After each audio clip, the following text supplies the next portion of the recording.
Good morning, চলে আসছি আমার রান্নাবান্না নিয়ে তোমাদের সামনে। যেহেতু আমি জানো রান্নার করতে ভালোবাসি আর রান্নার ভিডিওই আমি বেশিরভাগ আপলোড করি। তো আজ যেহেতু শনিবার, আজ বানাবো আলুর দম আর নিরামিষ তরকারি।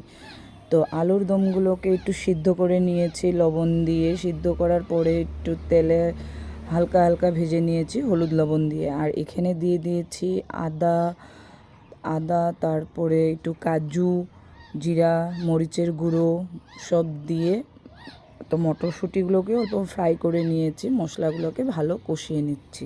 তো মশলা কষানোর পরে আলুগুলোকে দিয়ে দিলাম।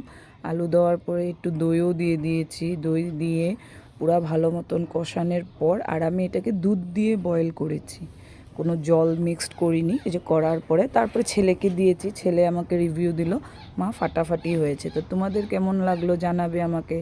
ওম সায়রাম। ভালো